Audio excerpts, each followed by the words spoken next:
Yo. Saka utarati Silvia wakatozotadza kutomukoksa. Silvia damari ngomwe zvemara ndakazvigomera. Ngodzine zokunetsa. Kuita kundipaisa. Amadzine kaona kuzete chingotera but wangu.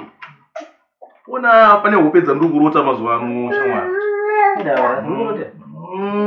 Dzine chirevo.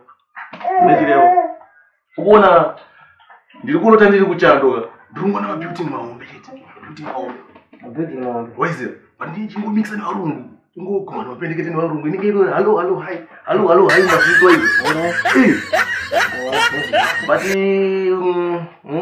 zvine chirevo. Adzisingori hope chete. Isingori hope. Aiwa, ungorote varungu. Nemafuga. Kukupisa ko. Kukupisa. Toti chi. Kuona pane zvandiri kugaya. Ndikufunga kutoona ndikaona Tina Shemugabe. Jesu!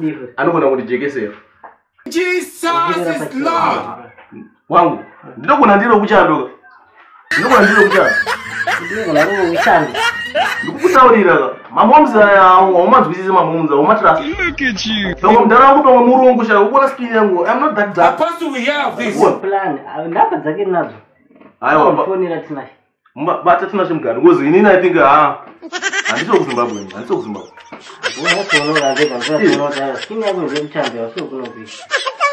Apanera ndibhizi ndichitambura kunokusha mwana ndichitambudzika kunokusha. Yantaura naye WhatsApp atomuzari mangwana ari kunguva ikatedzwa nguva. Ichazvinoita ndopetwa hapo ichazvinoita. Unzari kuti Tina chitokumbata kuti wangu Ndiyari kupisa wangu ndogona kuswita ndine passport nemavisa. Apa ndinoda kutora iri citizenship. Because ndiriweko. Zviri pachena zvitasabvunzira. Ndiriweko hapana zvimwe. Ndizvo unongoita nezveAmerican. Ndogona kana technology. Hapana zvese American straight. Hanzi yemangwana 9. Abo tobati. Hapana chokumi. Because pane zvinhu zvoti unotambura ka uchingotambura unonzi muZimbabwe neuro kuAmerica. Handiti. Marasta anyedera. Ayo train. Handiti. One time. Get your voice. My excellency style again. Vanti makaketo hatibvunze kuti vangani. Life yakarema takabaya red pattern. Toda chikafu chakanaka pamwe heavy fashion. Handireve nemamira ndikuudze trini. Ndanga vachitema kuti paketo pakupisa. Hanza kuna kana zveti enda machipisa. Namo inopisa inosvaura. Tanzwa nekuchema isusu takaura. Bati kumaketo yuti ndoti anyway.